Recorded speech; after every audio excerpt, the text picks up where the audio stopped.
बलराम प्रसाद ग्राम पंचायत विजु जनता दल परिवार आज बंधु मिलन कार्यक्रम में मुझे योगदान कर अत्यंत आनंदित एभली एक पवित्र दिवस जहाँकि पहली रजरे आज समस्त बंधु मानक कर्मकर्ता मानक साक्षात करने सहित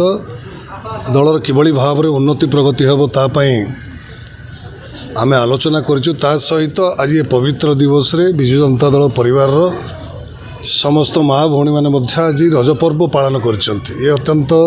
खुशीर कथा समस्त रज पर्व अवसर में शुभेच्छा शुभकामना। आज आमर बलराम प्रसाद ग्राम पंचायत विजु जनता दल कार्यालय ठारे मान्यवर तालचेर विधायक तथा जिला विजु जनता दल सभापति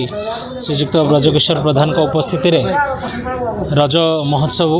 परिप्रेक्षी एक बंधु मिलन कार्यक्रम अनुष्ठित होता जो थे कि आमर बलराम प्रसाद पंचायत 23 कोटी वार्डर प्रमुख कर्मकर्ता माने एवं अन्य किसी कर्मकर्ता रही जाइछन्ति समस्त को लेकिन किभली भाव में आगामी संगठन को सदृढ़ करा से विषय सर्वशेष आलोचना करामर रज उत्सव में बंधु मिलन है आमर बीजेडी समस्त कर्मकर्ता भी उपस्थित थे बलराम प्रसाद पंचायत आमर बापू भाई के पाई आम बहुत खुशी आ युव प्रेसिडेंट आमर अरुणा सिंह से भी आसी आमको बहुत उत्साहित करछन्ति आम 1 ରୁ 23 नंबर वार्डर समस्त सदस्य माने भी उपस्थित अच्छा तेणु आम केमती पंचायत इलेक्शन को मुकाबला करूँ तेणु से आमर बहुत प्राणपण चेष्टा चली तेणु यापर लोकंर जेहेतु बीजेपी सरकार किसी करनी तेणु ताको आम उचित जवाब देव ये मोर वक्तव्य शेष कर।